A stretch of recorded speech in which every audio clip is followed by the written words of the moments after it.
Saya ingin bertemu Tuhan kamu, saya bilang seperti itu. Maksudnya gimana? Saya mau mengenal Tuhan gitu. Ya Tuhan siapa? Ya Tuhan kamu, saya bilang begitu. Padahal waktu itu kan memang saya masih menjalankan peribadahan saya gitu kan.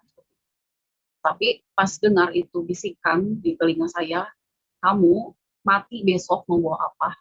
Jadi tujuannya itu saya nggak mengutarakan hal yang buruk tentang saya, bahwa saya itu jadi kafir atau saya jadi seperti apa dan bagaimana. Ya saya anggap ya mereka tidak mengerti apa-apa, itu aja. Nggak saya untuk berbalik mencemooh atau seperti apa. Karena dia lebih paham lagi kan, karena bapak saya kan sekolah apa itu namanya, pesantren kan, dulunya pesantren di Gontor kan, jadi ya terus dalam keibadahannya itu kan, dalam dalam menjalankan ibadahnya kan memang itu juga betul-betul juga kuat juga gitu kan. Tuhan, naik banding ya istilahnya, ibu naik banding kepada Tuhan dan berdoa. Dan luar biasa, sekali Tuhan bertindak, turun tangan, langsung Bapak ya, Pak Mas Riono percaya kepada Tuhan. Tanpa perlu ibu harus bicara banyak menginjili, tetapi Tuhan sendiri yang turun tangan. Nah, itu kita belajar pada malam hari ini agar supaya kita tidak bangga dengan pengetahuan kita, dan tidak bangga dengan apa yang kita sudah paham, tetapi kita harus mendahulukan hikmat Tuhan, Roh Kudus untuk memimpin, agar supaya apa yang kita lakukan itu seturut dengan kehendak Bapa. Jadi menyelaraskan dulu. Wow, sungguh luar biasa saudara. Menakjubkan, anak dari salah satu santri yang murtad ya. Bapaknya adalah seorang santri di Gontor ya, salah satu pesantren di Gontor. Kita nggak tahu pesantren yang mana, tapi dari ceritanya bapaknya mempunyai ilmu yang cukup ya, sehingga ketika anaknya ini murtad diberi dan dia anaknya sampai tidak bisa untuk menyayangi ilmunya, dan anaknya akhirnya bersekolah, murtad ini bersekolah mendalami Alkitab selama 2 tahun. Namun tetap diskusi dengan ayahnya semakin tegang. Akhirnya apa? Dia berdoa. Dengan doanya ayahnya terjamah. Dulunya keras, dulunya menentang. Akhirnya dia juga dijamah oleh Injil Kristus. Wow, sungguh luar biasa saudara. Anaknya dipakai Tuhan dengan begitu ajaib saudara. Dan kisah dia sendiri dari ibu murtadin ini. Dia murtad awal mula itu mendengarkan sebuah bisikan dari lewat telinganya. Dan bisikannya itu bagi saya itu umum bagi kita semua, setiap orang untuk pergumulan itu. Mati mau kemana, mati mau bawa apa, dan kita tahu itu.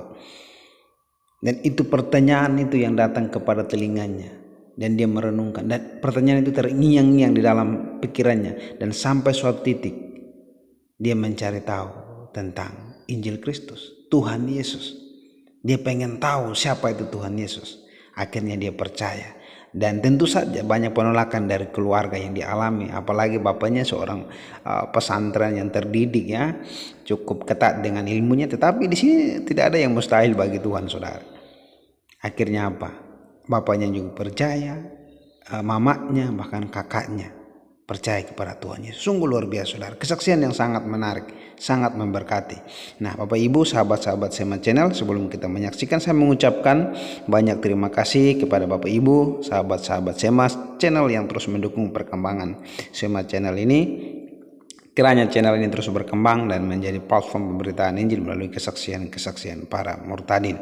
Oke, langsung saja mari kita saksikan kesaksian murtadin ini selengkapnya. Tuhan Yesus memberkati. Salam. Baik, puji Tuhan, terima kasih untuk kesempatan malam hari ini. Saya diberikan kesempatan untuk bersaksi, menyaksikan cinta kasih Tuhan kepada saya secara pribadi. Terima kasih untuk mengizinkan saya juga bersaksi pada malam hari ini. Bapak Ibu, saudara yang terkasih, perkenalkan terlebih dahulu, nama saya Dede Indrayani, saya biasa dipanggil Ibu Ade, usia saya 41 tahun, kelahiran saya di kota di Tasikmalaya. Latar belakang saya Muslim sebelumnya. Saya menikah dengan seorang anak Tuhan, lalu pernikahan kami memang dulunya mengikuti ajaran saya sebelumnya. Setelah saya menikah, masing-masing kita menjalankan ibadah kita dan kepercayaan kita masing-masing. Suami saya dengan ajarannya dan saya pun demikian. Jalannya waktu, pernikahan saya sudah sampai di 12 tahun, kira-kira 12 tahun saat itu saya masih bertahan dalam keyakinan saya, gitu kan. Nah, sejak itu saya dari pertama menikah, saya bekerja di suatu perusahaan, setiap harinya bekerja dan bekerja, ya. Jadi waktu di rumah itu sedikit. Nah, waktu di rumah itu sedikit, jadi lebih banyak waktu di pekerjaan. Karena berangkat pagi, pulangnya itu malam. Seperti itu. Karena saya dari keluarga yang memang harus bekerja gitu kan. Walaupun saya perempuan, saya juga didoktrin gitu sama orang tua saya ketika saya masih remaja gitu ya, dari remaja gitu harus bekerja itu, jangan sampai ketika kita sudah menikah terus menjadi beban atau seperti itulah, pokoknya harus untuk bekerja itu seperti itu. Nah, ada di mana saya merindukan sesuatu yang memang belum pernah saya alami gitu kan, belum pernah saya alami. Rindu akan hal apa demikian gitu kan? Rindu sesuatu yang sebelumnya saya nggak pernah mengalami hal-hal yang demikian hebatnya gitu kan. Kalau misalkan saya rindu dengan kehadiran orang tua gitu, bisa saya untuk datang dan menjenguk seperti itu. Tapi ini lain, kerinduan yang memang betul-betul saya pun tidak bisa untuk saya pahami sendiri sebelumnya ya. Dimana waktu itu kejadiannya saya pulang bekerja, pulang malam karena lembur terus gitu, pulang jam 10 malam, terus sampai di rumah itu kan nggak langsung tidur ya, beres-beres bersih-bersih gitu. Nah, dalam saya mau beristirahat begitu, ada sesuatu yang membisikkan ke telinga saya dengan perkataan yang seperti ini, kalau kamu mati besok mau bawa apa gitu ya, kalimatnya hanya itu. Nah, dari situ saya berpikir keras dan berkata dalam hati saya, itu siapa, suara apa, dengan hal yang begitu terus terngiang di telinga saya. Tanpa saya berbicara kepada siapapun, kepada suami saya pun tidak. Ya. Jadi berjalannya waktu itu sampai ada 2 minggu, ya, terus menerus saya terngiang di telinga saya bisikan-bisikan seperti itu, yang mengakibatkan saya itu jadi seperti orang yang kehilangan arah gitu kan. Saya tidak melihat orang di sekitar saya, tidak peduli dengan orang-orang yang ada. Orang mau tanya tentang apa dan bagaimana keadaan saya tuh saya nggak mau bercerita. Saya tiap pulang kerja saya nangis, terus di kerjaan juga saya bisa nangis, pulang di rumah dalam keadaan apa juga bisa nangis. Itu nangis tuh secara tiba-tiba, itu air mata itu nggak berhenti ya, nggak berhenti. Hanya berhenti itu ketika saya terlelap tidur karena kecapean. Dan itu pun saya nggak tahu kenapa seperti itu ya. Nah, nggak tahu kenapa. Jadi lama berjalannya waktu 2 minggu seperti itu, suami saya tuh tanya kan ke saya tuh, kok kamu kayak orang sakit gitu kan. Terus ke dokter aja, bilang gitu. Waktu itu saya cuma ngeiyahin aja, ya udah ke dokter gitu, karena dipaksa untuk ke dokter. Saya ke dokter, terus biasanya kan kalau sakit biasa begitu kan mulanya kan ke dokter umum gitu kan. Nah, saya dibawa ke dokter umum, terus ditanya kan dokter umum tuh, sakitnya yang dirasa itu apa Bu, seperti itu. Nah, saya katakan saya nggak ada rasa sakit gitu kan. Terus dokternya nanya, lah kalau nggak sakit kenapa datang ke sini begitu kan. Terus saya cuma terdiam aja. Terus dokternya melirik ke suami saya dan katakan, Bapak mending ke psikiater aja, bilang gitu. Nah, di situ saya langsung langsung kaget gitu, kok berurusan sama psikiater gitu kan, saya juga nggak kenapa-napa. Akhirnya pulang gitu kan, suami saya tanya-tanya sama teman-temannya di mana itu ada tempat praktek begitu, karena kan kami kan di daerah ya tinggalnya, jadi nggak banyak pelayanan kesehatan yang seperti itu. Nah, terus di situ suami saya mencoba untuk tanya secara pribadi kepada saya begitu. kamu kenapa sebenarnya gitu, ada masalah apa, apakah ada masalah di kerjaan seperti itu, karena kan kalau di rumah saya nggak pernah bermasalah dengan siapapun ya, dengan suami saya, dengan keluarga yang lain juga nggak pernah bermasalah seperti itu. Tapi ya di situ suami saya tanya ada masalah apa gitu, seperti itu di kerjaan kah atau di mana begitu, atau dia ada salah kah gitu sama saya, dia bilang saya minta maaf begitu, cuman kan saya nggak ada masalah apa-apa, saya bilang begitu. Nah cuman saya coba untuk saya bilang sama suami saya itu, saya bilang saya ingin bertemu Tuhan kamu, saya bilang seperti itu, saya rindu sama dia gitu. Terus kata suami saya, maksudnya gimana gitu kan, kata suami saya itu seperti itu, saya mau mengenal Tuhan gitu. Ya Tuhan siapa gitu, ya Tuhan kamu, saya bilang begitu. Padahal waktu itu kan memang saya masih menjalankan peribadahan saya gitu kan. Tapi pas dengar itu bisikan di telinga saya, kamu mati besok mau bawa apa, jadi tujuannya itu saya nggak untuk melakukan sesuatu yang sebelumnya saya kerjakan lebih lagi, harusnya lebih lagi saya kerjakan, entah itu saya melakukan ibadah yang memang sungguh-sungguh gitu kan di dalam ajaran saya sebelumnya seperti itu. Tapi saya di situ spontan untuk saya bilang ke suami saya ingin mengenal Tuhan kamu. Terus kata suami ya udah nanti saya besok bawa kamu ke gereja gitu. Terus saya bilang, oh enggak, saya nggak mau ke gereja, saya bilang gitu. Lalu kamu maunya kemana gitu. Saya maunya ke tempat di mana memang betul-betul Tuhan itu hadir, Tuhan itu ada buat saya. Kan di gereja juga ada, dia bilang begitu, Tuhan itu ada di mana-mana. Iya, saya tahu itu, tapi pengenalan lebih lagi tuh saya mau tuh secara pribadi, Tuhan itu menyatakan kasihnya itu kepada saya itu secara pribadi gitu. Tempatnya di mana begitu kan. Kalau ke gereja kan hanya di hari Minggu gitu kan, seperti itu ibadah hari Minggu.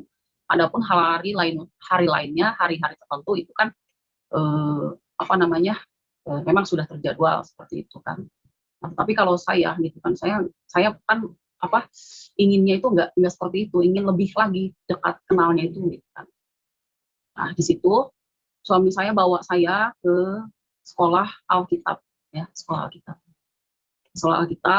Jadi saya juga nggak berpikir untuk bagaimana dan nanti seperti apa, itu nggak berpikir untuk hal-hal yang lain-lainnya. Hanya saya rindu akan Tuhan, saya mau datang seperti itu.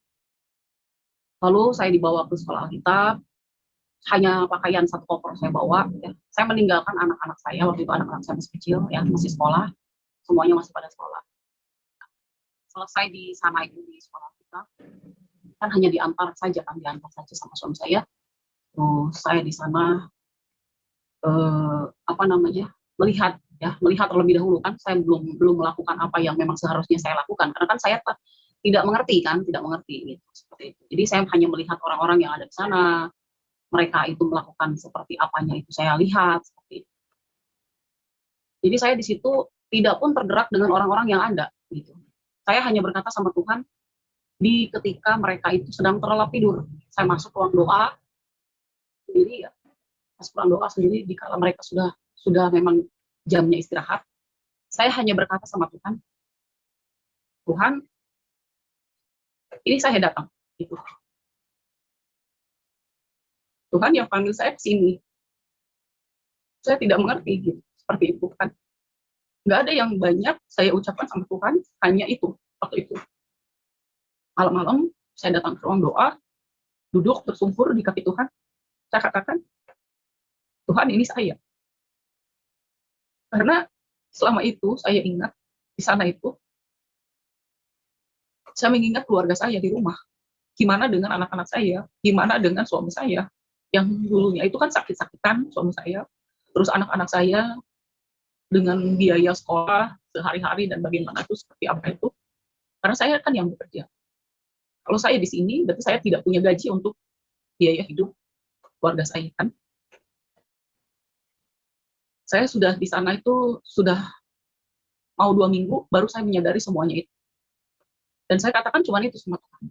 Saya nggak tahu tujuan saya datang ke sini seperti apa dan bagaimana. Karena saya melihat orang-orang yang ada di sana itu, mereka bertujuan, kan mereka punya motivasinya masing-masing. Ada yang dikirim dari gereja, mungkin mereka mau menjadi seorang hamba Tuhan, pemimpin gereja, entah itu penginjil. Ya. Nah, kalau saya datang ke sana, saya hanya untuk mengenal Tuhan secara pribadi. Dan saya tidak punya bekal apa-apa. Tidak punya bekal apa-apa. tidak bisa berdoa, sekalipun saya tidak bisa berdoa. Saya datang sama Tuhan hanya memberanikan diri waktu itu. Saya hanya memberanikan diri datang sama Tuhan. Ini aku Tuhan, yang Tuhan panggil. Seperti itu. Tuhan mau buat apa sama aku gitu. Seperti itu. Saya katakan hanya itu. Sedangkan saya nggak bisa untuk berdoa, nggak bisa untuk memuji Tuhan seperti layaknya yang lain.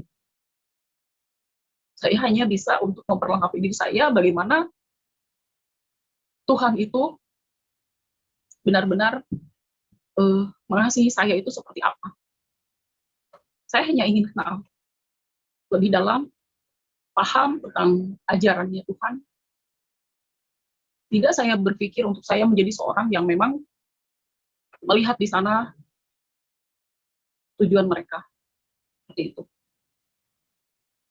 Berjalannya waktu, saya tinggal di asrama waktu itu selama 2 tahun. 2 tahun lebih. Saya di sana saya mendapat banyak hal yang dari Tuhan, baik dan tidaknya saya rasakan di sana.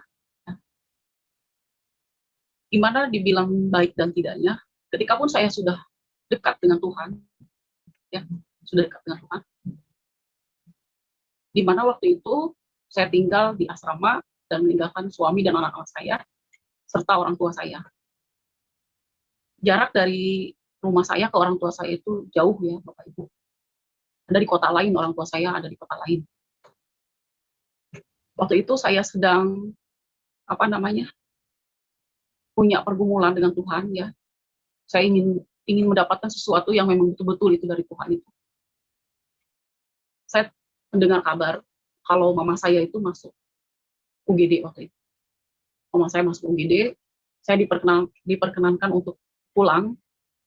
Saya pulang jam 10 malam waktu itu. Jarak dari yayasan ke tempat mama saya itu ada sekitar 3 jam. Jadi saya naik bis selama 3 jam sampai di tempat mama saya pukul 1 malam. Hujan deras waktu itu. Karena mama saya kan waktu itu tinggalnya di kolam apung. Di kolam apung ya. Tahu mungkin ya Bapak Ibu, kolam apung di rumah-rumah apung itu di daerah Cirata.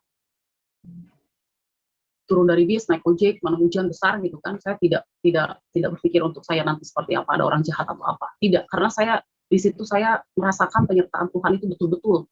Ya. Sampai saya itu berbicara di sepanjang jalan itu sama Tuhan, nggak melihat kanan kiri itu betul-betul itu ya, saya rasakan dekat banget sama Tuhan. Lalu mama saya tuh, saya datang itu udah nggak ada, udah dibawa sama warga di situ ke rumah sakit. Ternyata dibawa ke rumah sakit yang dekat dengan asrama saya, gitu. Dekat dengan asrama. Nah, jadi saya balik lagi, karena kenapa selingsih jalan begitu? Karena waktu itu saya tidak pegang handphone ya, Bapak Ibu, tidak pegang handphone. Terus di rumah sakit, mama saya masih di UGD mama saya waktu itu. Terus saya biasa untuk merawat mama saya ketika saya pulang dari asrama, jadi saya nginepnya di rumah sakit, diperbolehkan sama staf di sana gitu. Nah, mama saya hampir di sana itu 2 minggu lebih ya, di rumah sakit 2 minggu lebih. Jadi saya yang ngerawat di sana itu. Sedangkan anak-anak dan suami saya beda kota kan waktu itu ya. Nah, di situ. Jadi saya merasakan sesuatu yang memang ada itu juga, kita bertanya sama Tuhan, Tuhan kok ketika saya mengenal Tuhan, kok Tuhan buat mama saya sakit gitu kan, seperti itu. Jadi banyak hal ya yang saya pertanyakan sama Tuhan. Tapi di situ pun saya tidak untuk berbalik. Ketika saya mengenal Tuhan Yesus, kok begini kehidupan saya. Sebelumnya baik-baik aja atau seperti apa? Tidak. Di situ malah saya lebih kuat gitu ya. Di situ saya malah lebih kuat karena Tuhan itu benar-benar hadir buat saya. Benar-benar hadir buat saya. Situ saya makin kuat. Saya percaya akan Tuhan segala sesuatunya yang mengatur kehidupan saya, baik kehidupan orang tua saya juga. Orang tua saya, mama saya waktu itu sakit itu, memang kemungkinan juga. Sebelumnya Bapak Ibu. Jadi mama saya itu ada trauma ya. Trauma yang memang betul-betul dia juga tidak paham dengan dia masih ada dan hidup seperti itu. Karena apa? Ketika pun mama saya mengenal Tuhan Yesus, dia pun diuji oleh Tuhan, ya, diuji oleh Tuhan. Ujiannya itu apa? Papa mama saya kan nelayan, jadi tinggalnya di laut sudah puluhan tahun. Bahkan saya pergi dari Cirata itu meninggalkan mama saya untuk bersekolah di kota lain, melanjutkan sekolah di kota lain itu. Saya di usia SMP, ya, di usia SMP saya pergi dari sana untuk melanjutkan sekolah, karena kalau di sana di daerah itu susah ya untuk akses ke sekolah dan lain-lainnya gitu. Jadi mama saya pun sudah tinggal puluhan tahun di tempat itu. Nah, ketika satu waktu, Bapak Ibu, mama saya itu ke daratan, mau ke kebun, ya, ke kebun, ngambil hasil hasil kebun. Dia mau ngambil singkong. Nah, kalau ke darat itu kan menggunakan sampan, ya, menggunakan sampan. Papa mama saya itu menggunakan sampan. Saya tahu itu sampan itu bocor, ya, sampan itu bocor karena memang sudah terbiasa. Karena kalau dikasih pakal, ya, ditambal begitu dia bocor lagi karena memang sudah rapuh, ya, sudah lama begitu itu si sampan itu. Tapi mama saya dengan begitu pun nggak untuk terganggu aktivitas apapun gitu, ya, seperti itu. Jadi jalan aja. Satu waktu ketika ke darat mau ngambil itu singkong dan sudah selesai ngambil, kan sampan itu kan memang bocor adanya, ya, bocor adanya. Terus udah gitu hasil dari kebun itu kan masukkan ke sampan juga, ya, berapa karung itu singkong, ya, 2 karung, ditambah mama saya ditambah papa saya itu mungkin sampannya itu makin bebannya itu makin berat, ya, Bapak Ibu. Bocornya itu berarti makin deras. Tapi tetap saja di situ berjalan. Mama saya tugasnya ngebuangin air yang dari tembesan itu, ya, yang dari tembesan dia buangin itu kan pakai gayung, ya, gayung. Pakai gayung dibuangin keluar, nanti rembes lagi, buang lagi, tetap aja terus sampai nyampe ke tujuan gitu. Papa saya yang ngedayung. Nah, sebelum sampai tujuan masih ada jarak yang jauh dari darat dan jauh juga untuk ke tempat di mana mama saya tinggal, ya, di rumah apung itu masih jarak masih jauh. Jadi adanya di tengah-tengah. Sampan papa saya itu kena ke gayungnya mama saya, pas lagi dipegang gitu. Lalu terlepaslah itu gayung keluar dari sampan. Apa yang terjadi Bapak Ibu? Jadi mama saya hanya terdiam karena bilang, Pak itu ke bawah itu keluar. Oh iya, apa saya gitu. Nah, kan nggak bisa lagi kan dipegang dicendok-cendok lagi pakai sampan juga nggak bisa. Makinlah deras itu perahu, ya, airnya itu makin banyak, makin masuk gitu, di situ. Saya nggak kebayang, ya, di situ. Kalau bukan pertolongan daripada Tuhan, mungkin saat itu papa mama saya itu sudah nggak ada. Situ saya melihat bahwa kuasa Tuhan itu nyata, betul-betul ada. Bukan kata orang, ya. Saya menyaksikan, saya merasakan, saya mengalami. Lalu si papa saya ini, apa namanya, singkongnya itu, karung-karungnya itu dibuang keluar, perahunya terbalik. Nah, mama saya di situ teriak, Yesus tolong, Yesus tolong. Sedangkan papa saya terdiam dengan memegang perahu yang terbalik. Jadi seleher kelihatannya, ya, papa saya ini. Kalau mama saya di situ, dia mengalami hal yang memang betul-betul supranatural. Jadi dia bisa untuk melewati air itu, lalu berada di pinggir gitu, di sisi pantainya lagi. Papa saya melihat dari kejauhan, pasti mama saya mati di situ. Jadi dia tutup mata dan menangis waktu itu. Menangis. Melihat mama saya pasti mati. Kok mama saya kok berani-beraninya begitu berenang atau seperti apa. Sedangkan selama ini mama saya itu nggak bisa apa-apa. Nggak bisa untuk berenang-berenang itu nggak ada. Yang ceritanya mama saya bisa berenang. Sekalipun mama saya berjalan di apa namanya, di tongkang itu, ya, buat jalan kaki itu di atas apa itu, di atas rumah itu, di atas rumah aku, dia takut kalau kejebur. Nah ini kejebur beneran gitu. Di situ mama saya merasakan ya, ketika dia ada dengan saya dan berbincang-bincang seperti itu, sering menangis. Tuhan buat sesuatu yang memang ajaib adanya. Kadang dia tidak bisa untuk menerima hal itu dengan apa namanya? Kok bisa ya, saya masih ada. Seperti itu. Jadi kadang hal itu yang dibuat jadi pemikiran-pemikiran mama saya itu seperti itu. Makin dia hidup di dalam Tuhan, bukan hanya ikut-ikutan. Bukan hanya ikut-ikutan. Jadi itu pengalaman hidup saya ketika saya pertama kali mengenal Tuhan Yesus.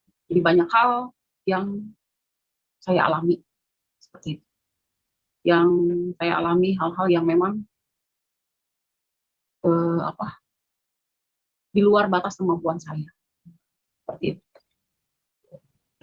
Adapun mungkin dalam kehidupan saya secara pribadi di dalam rumah tangga saya sebelumnya, memang ya, suami saya kan sakit-sakitan ya, suami saya sakit-sakitan. Mungkin sudah mendengar setiap kesaksian daripada suami saya sebelumnya, bahwa sakit yang memang bertahun-tahun ya, ada 3 atau sampai 4 tahun ya sakit. Dan itu pun tidak dikatakan sebelumnya diagnosanya itu apa gitu kan. Nah, yang pada akhirnya diagnosa dikatakan sama dokter bahwa jantung bocor. Nah, di situ saya dulu masih mendoakan suami saya itu dengan ajaran di mana saya berdoa. Ya. Saya masih mendoakan hal itu seperti itu. Cuman kata suami saya bilang, nggak usah kamu doakan saya. Tuhan saya mampu kok untuk menyelamatkan hidup saya. Seperti itu. Ya saya untuk di situ sekalipun berkata hal-hal yang demikian atau seperti apa, itu tidak untuk mengundang jadi kemarahan gitu ya. Tidak ada untuk hal-hal yang memang memicu jadi pertengkaran. Gitu. Karena memang sebelumnya saya menikah dengan yang berbeda keyakinan, ya inilah konsekuensinya yang harus saya terima seperti itu. Jadi di situ pun dulu saya sebelum mengenal Tuhan, ya saya melakukan apa yang menjadi kewajiban saya di ajaran agama saya sebelumnya. Dan ia pun demikian, seperti itu. Mungkin itu yang menjadi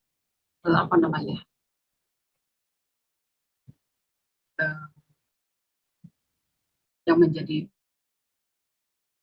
ya ketika saya mengenal Tuhan Yesus.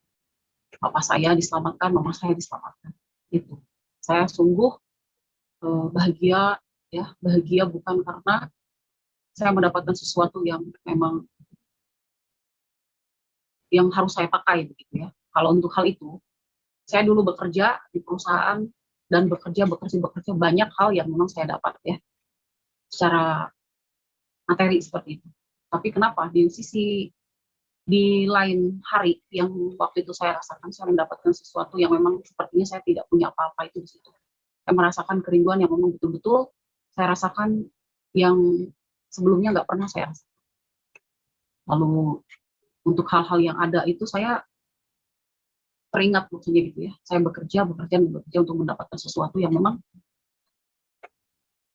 target gitu kan. Menurut saya itu target. Oh ini nanti untuk keperluan saya, untuk keperluan keluarga saya, untuk keperluan anak-anak saya. Sekarang, nanti, sampai anak-anak saya dewasa begitu. Jadi hal itu yang menjadi saya itu kerja giat untuk kerja itu seperti itu.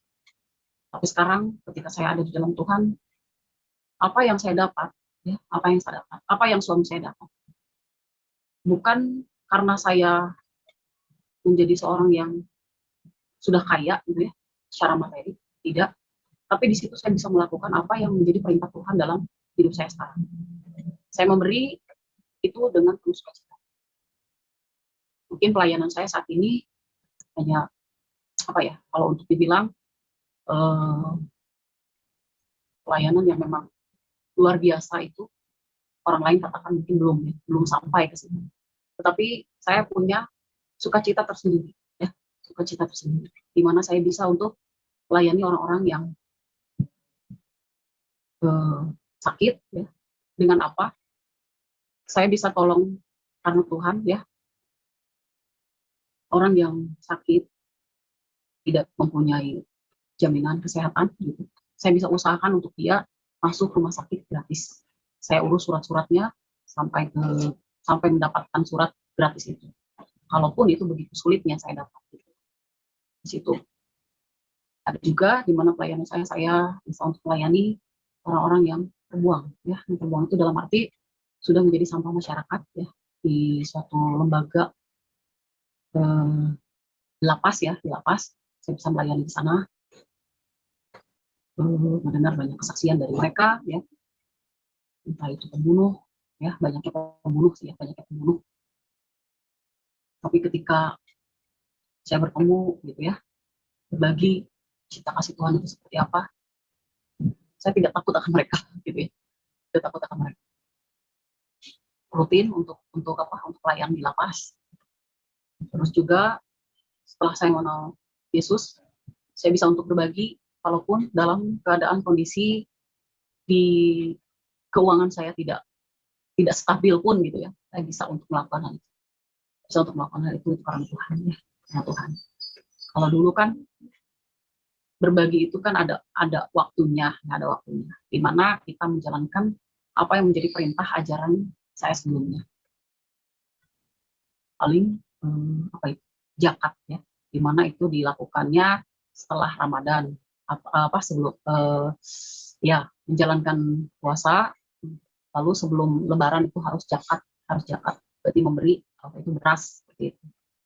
Hanya itu. Mungkin juga bisa melakukan sodakoh jariah, itu pun nggak ke semua banyak orang, ya, hanya orang tertentu yang mungkin datang ke rumah meminta sesuatu kepada kita, itu pun nggak banyak yang kita kasih, gitu kan. Banyak pertimbangan gitu, itu orang benar atau enggak sih, ini orang mau pura-pura atau gimana sih gitu.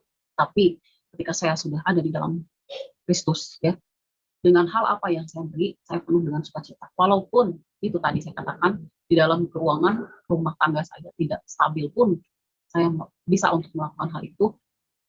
Setelahnya itu sukacita. Seperti itu. Banyak, ya, yang saya dapat dari Tuhan.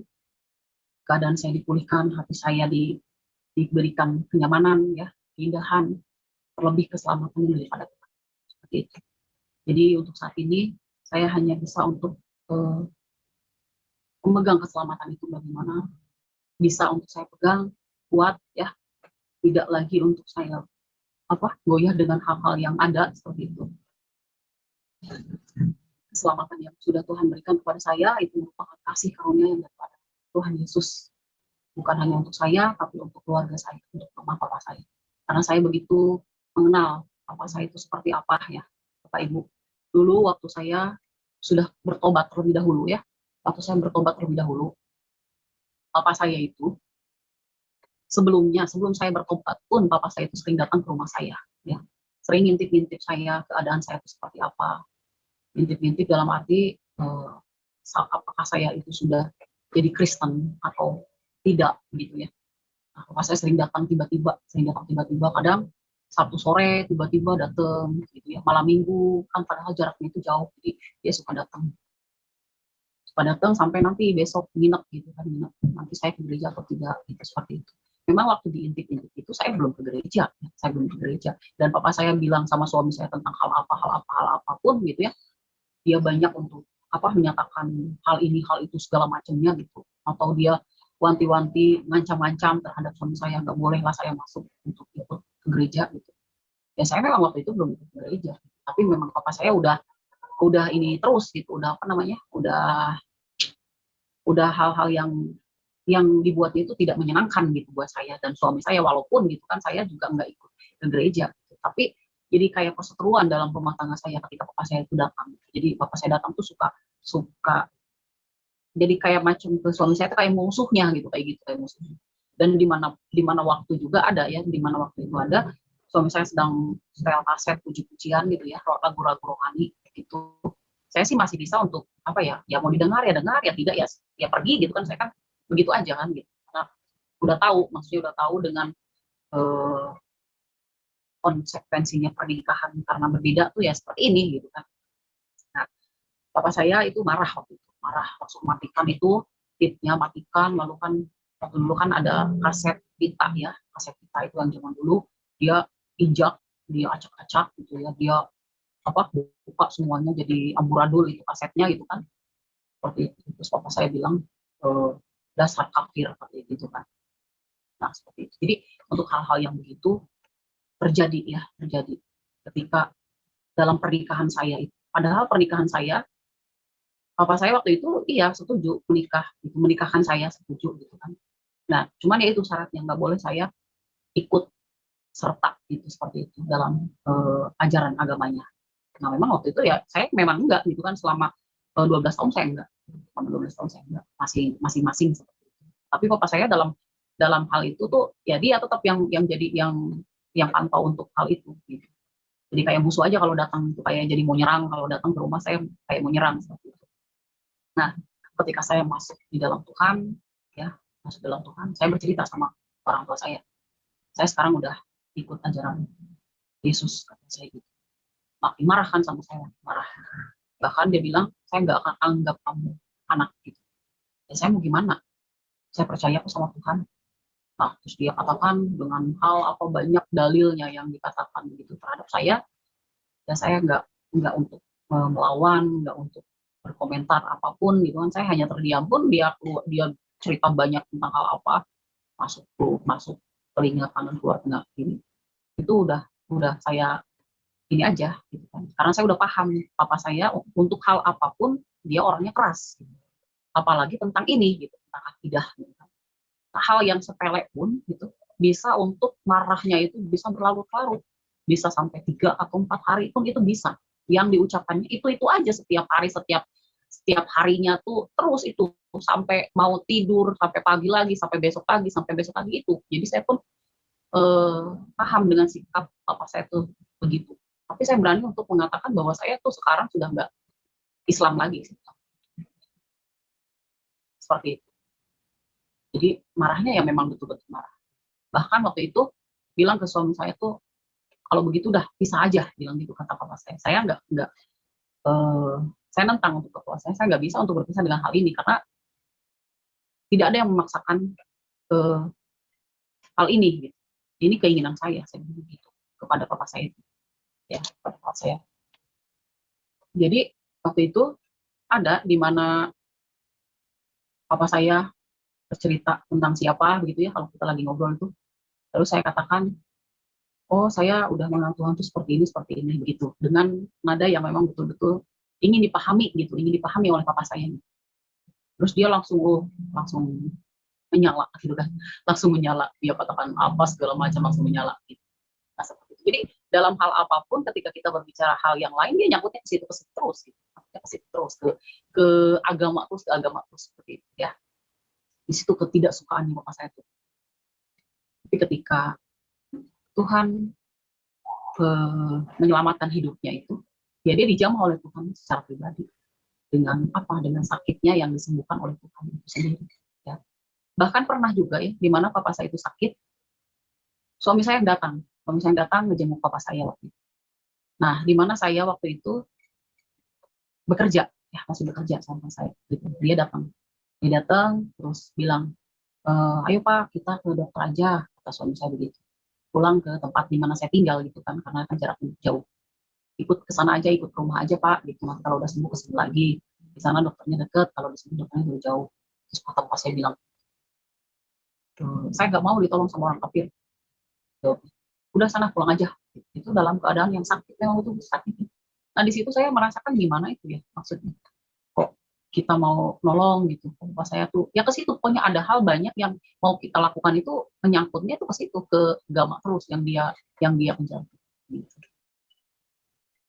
Dengan hal-hal yang tidak setujunya tuh, padahal kita mau melakukan hal yang baik gitu kan, tapi tetap enggak, salah di mata dia itu salah. Seberapapun banyak yang kita saksikan ya kepada orang tua saya, bagaimana dalam kehidupan saya begitu. Jadi dia nggak mau tahu tentang hal-hal yang tentang hal-hal apa Tuhan itu nggak mau tahu. Bahkan marah, misalnya marah. Tuhan datang menyelamatkan hidupnya papa saya ketika dia sakit dan dijamah oleh Tuhan. Dia merasakan bahwa Tuhan itu benar-benar ada dan Tuhan itu benar-benar menyayangi dia, Tuhan itu menyatakan kuasanya pada dia. Gitu. Seperti itu. Jadi kalau sekarang ya sudah ada semuanya di dalam Tuhan. Kalau bercerita tentang keindahan bagaimana Tuhan menyelamatkan kehidupan saya, kehidupan papa saya, suka menangis ya, dia ini suka menangis mengingat apa yang dia perbuat itu dahulu terhadap saya, terhadap suami saya terutama ya. Gitu. Kadang dia mengatakan saya dulu mengatakan kepada kamu itu kafir. Saya sekarang jadi kafir katanya gitu ya. Seperti itu. Saya cuma katakan iya Pak jadi kafir, kita semua kangen Firdaus gitu. Jadi kasih saya plesetan gitu ya.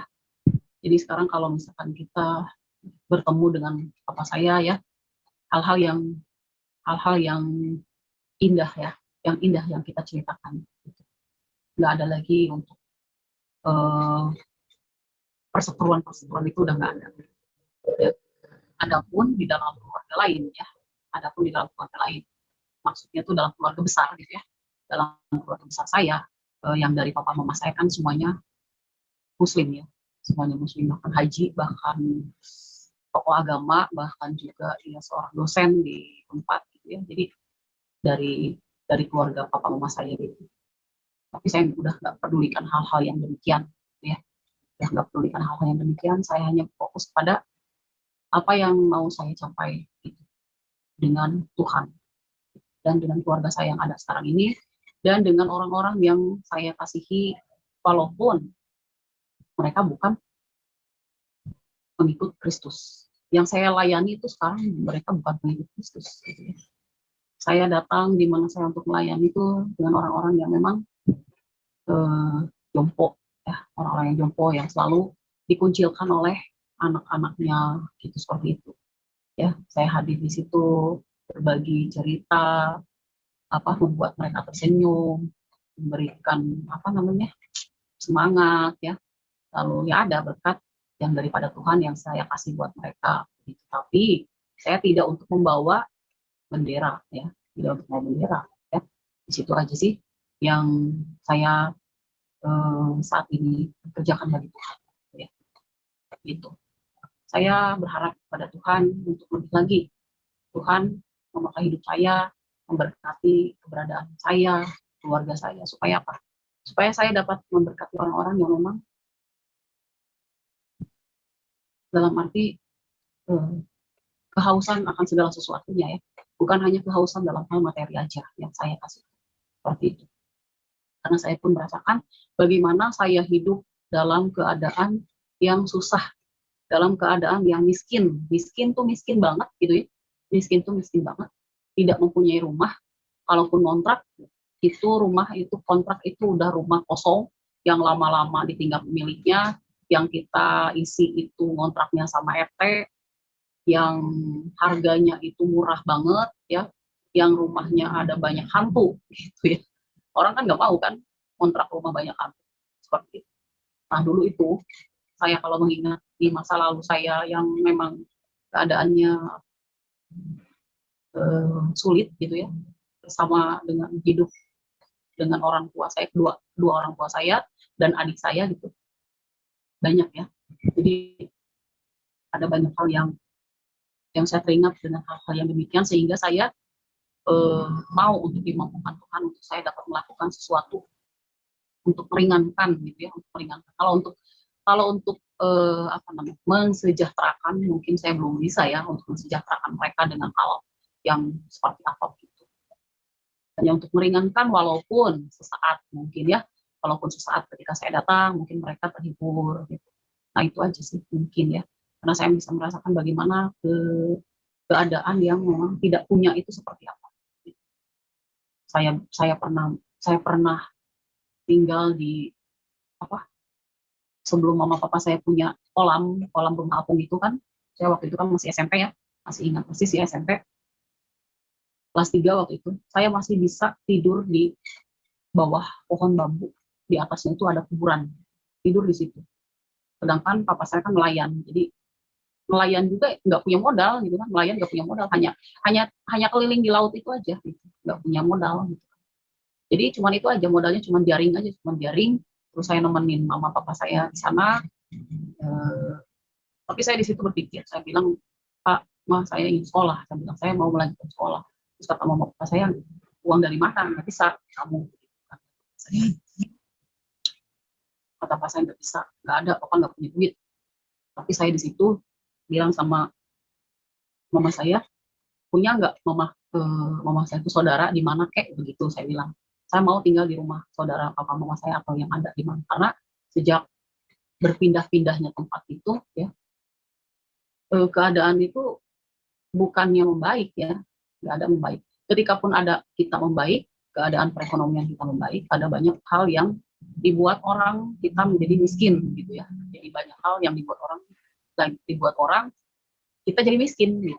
Seperti itu. Ada banyak hal ya, hal-hal yang dibuat orang yang tidak mengenakan jadi di dalam kehidupan kita, keluarga, apa saya. Jadi saya banyak pengalaman kehidupan yang pahit gitu ya, terutama di dalam perekonomian papa mama saya. Seperti itu. Karena papa mama saya itu dulunya memang ada ya, sejak saya tahu, saya mengerti itu hal yang banyak dari hal yang jadi tidak punya, itu saya mengerti karena saya tuh sudah begitu paham waktu itu. Jadi kalau SD itu masih banyak, papa mama saya masih ada, masih banyak itu masih punya rumah, masih punya toko, masih punya apa segala macam gitu ya. Nah, ketika menginjak SMP nah di situ bangkrut usahanya papa saya, dibuat orang menjadi bangkrut kayak gitu. Jadi pindah lagi ke kota satu, pindah lagi ke kota lain, pindah lagi ke kota lain, seperti itu. Adanya seperti itu. Jadi saya kadang bisa melihat orang-orang yang ada di sekitar saya, bagaimana mereka kesusahan itu seperti apa, saya mengerti. Bagaimana mereka tidak mempunyai apa-apa, itu saya paham di situ. Makanya saya banyak bergumul sama Tuhan. Walaupun saya belum banyak hal yang saya kerjakan bagi Tuhan untuk orang-orang yang demikian, tetap saya mohon sama Tuhan untuk memudahkan rezeki saya, gitu kan, rezeki untuk keluarga saya seperti itu. Biar saya bisa mendekati orang yang ada seperti itu, orang yang memang betul-betul membutuhkan. Seperti itu yang saya kerjakan setelah saya mengenal Yesus, seperti itu. Adapun kegiatan yang lain, mungkin saya juga seorang guru ya, saya Purwakarta ya, saya mengajar di suatu yayasan sekolah di Purwakarta. Di sana juga saya mendapatkan banyak hal ya, ketika Tuhan pakai saya di sana banyak siswa-siswi yang memang bermacam agama ya, ada Islam, Kristen, Katolik, ada Buddha ya, dan banyak gurunya juga, ada guru semua masing-masing agama itu gurunya ada di sana. Jadi di sana dididik anak-anak itu tidak untuk menjelekkan satu dengan yang lain ya, agama yang satu dengan yang lain, harus saling memahami keberadaan kita itu beragam atau berbineka, seperti itu.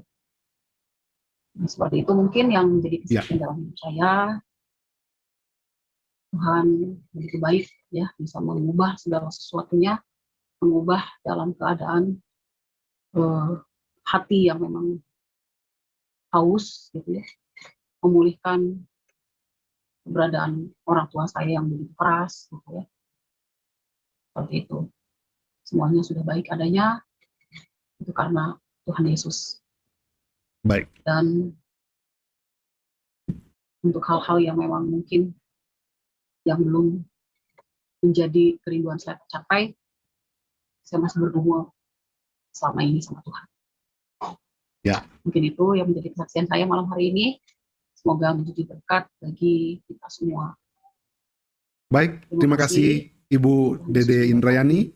Kita berikan dulu, ya terima kasih Ibu Dede Indrayani. Kita berikan dulu sukacita kemuliaan bagi Tuhan ya. Luar biasa. Ya, bagaimana dengan kesaksian tadi? Kita sudah mendengar dengan baik ya, dari awal sampai akhirnya Ibu Dede Indrayani percaya kepada Tuhan Yesus. Saya ingatin lagi, jika teman-teman pernah menonton video kesaksian dari Bapak Moni Permana ya, dengan Bapak Mas Riono.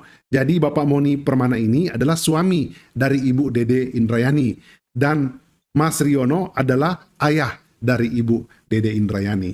Nah, dalam keluarga ini Baiknya kalau sahabat-sahabat belum menonton kesaksian dari Bapak Moni, baiknya dengar dulu ya, dari Bapak Mas Riono, Bapak Moni, dan ini dari Ibu Dede Indrayani. Jadi ketika teman-teman mendengarnya, ini seperti sequel dan nyambung, dan luar biasa bagaimana Tuhan menyelamatkan keluarga dari Ibu Dede Indrayani. Karena pada waktu merit berbeda keyakinan, hanya Pak Moni yang seorang percaya kepada Tuhan Yesus. Tetapi pada waktu itu, seperti yang sudah disaksikan oleh Ibu Dede, Pak Moni tidak mendapatkan atau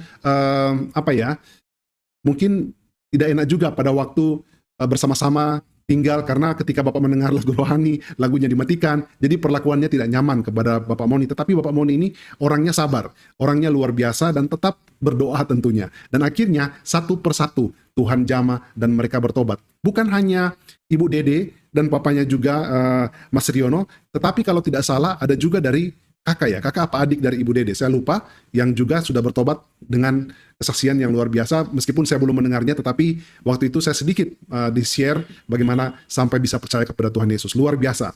Ya, dan bagaimana Ibu Dede sampai sekarang ini, ketika dalam 2 tahun Ibu belajar kan, Ibu mengambil juga sekolah Alkitab, agar supaya Ibu untuk mengenal lebih dekat, begitu Bu ya? Karena kan banyak ketika orang mengambil sekolah Alkitab untuk menjadi mungkin penginjil atau hamba Tuhan, pendeta, tetapi Ibu untuk mengenal lebih dekat dengan Tuhan yang Ibu sembah, Tuhan Yesus. Jadi Ibu 2 tahun belajar Alkitab. Luar biasa Bu ya. Sampai Ibu mau belajar hanya untuk lebih mengenal. Dan sampai pada malam hari ini, kita menyaksikan betapa baiknya, luar biasa, Tuhan menyertai keluarga ini ya. Luar biasa. Terima kasih Ibu Dede atas kesaksiannya.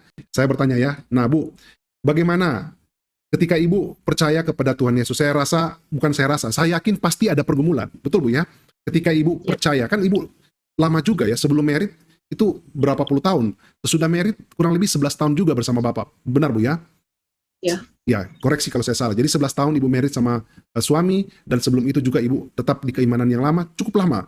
Dan ketika Ibu percaya kepada Tuhan dan Ibu ikut Tuhan Yesus, Ibu juga mengalami pergumulan. Nah, yang jadi pertanyaan saya adalah, bagaimana Ibu bisa menghadapi semua ini?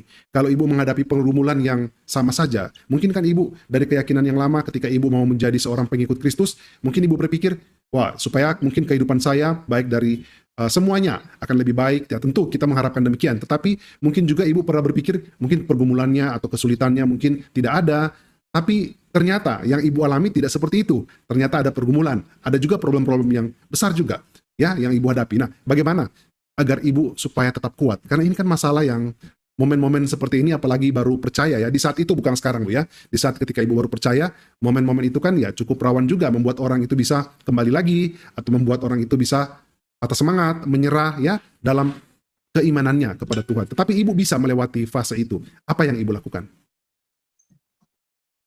Ya, yang saya lakukan, saya kan orangnya memang tertutup ya, nggak dengan saudara atau dengan orang tua sekalipun untuk hal-hal yang memang menjadi pergumulan dalam hidup saya, apalagi dengan pergumulan yang memang betul-betul tentang keyakinan gitu kan, tentang keyakinan, nggak bisa gitu kan. Nah, ya paling yang saya bisa lakukan ya saat itu saya berdoa dengan memang sungguh-sungguh gitu ya, dengan sungguh-sungguh adanya Tuhan.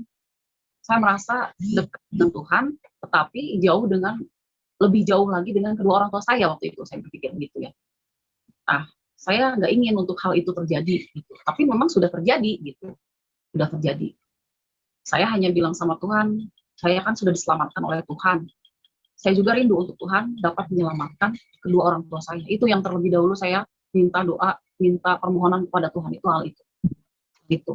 Hanya keselamatan yang saya minta sama Tuhan untuk kedua orang tua saya saat itu. Jadi, dan itu pun nggak semudah yang memang saya pikirkan juga ya. Saya berdoa kepada Tuhan lalu Tuhan berikan hal itu, tidak ya. Berjalan lebih lama lagi waktu, berjalan lebih lama lagi. Tapi semuanya juga ada proses, saya paham itu. Tapi nggak putus-putus untuk kita meminta pertolongan kepada Tuhan untuk menyelamatkan kedua orang tua saya. Gitu. Jadi saya menangisnya hanya untuk itu, hanya untuk minta diselamatkan kedua orang tua saya. Saya nggak mau pisah gitu ya, saya nggak mau pisah, maksudnya dalam arti pisah dalam hal ini kan di dunia gitu kan, ini kan di dunia gitu kan. Hubungan keluarga. Ya, hubungan keluarga, tapi bukan hal itu juga gitu. Saya penyelamatan itu menurut saya itu nanti yang kekalnya itu, saya nggak mau berpisah dengan orang tua saya itu, yang saya rasakan itu seperti itu. Baik. Kalau untuk berpisah dalam keluarga karena saya berbeda keyakinan, terus saya dikuncilkan atau saya seperti apa, itu mah udah hal yang biasa buat saya. Karena di dalam waktu pernikahan pun kan hal itu memang sudah terjadi, kan hal itu memang sudah terjadi. Ketidaknyamanan itu juga sudah terjadi. Terus perhatian daripada orang tua atau saya ke mereka atau mereka ke saya juga itu memang sudah tidak ada lagi ya. Sudah tidak ada lagi, harmonis juga memang sudah tidak ada. Kenyamanan apalagi tidak ada. Tetapi yang saya pikirkan saat itu keselamatan yang memang nanti untuk kekekalannya gitu. Saya maunya seperti itu. Nah, puji Tuhan kan ketika Tuhan jamah untuk menyelamatkan kedua orang tua saya, dalam keadaan yang ada pun di masa yang sekarang gitu ya, di kehidupan yang ada, sudah membuat semuanya itu baik, sudah membuat nyaman dalam hidup saya. Dalam begitu juga terlebih dalam kehidupan orang tua saya yang mengalami seperti itu juga, jamahan Allah gitu, seperti itu. Mungkin itu yang bisa saya. Ya, baik ya. Jadi ibu mau dekat dengan Tuhan, tetapi waktu itu merasa kok lebih jauh dengan orang tua ya. Jadi solusinya adalah ibu berdoa ya. Jadi solusinya adalah ibu menyerahkan beban itu kepada Tuhan. Saya mau dekat dengan Tuhan, tapi kenapa kok saya lebih jauh dengan orang tua? Dan ibu berdoa. Bukan ibu tinggalkan keyakinan ibu dan kembali kepada orang tua. Ini penting sekali. Tetapi adalah berdoa, berserah kepada Tuhan. Dan dijawab. Puji Tuhan.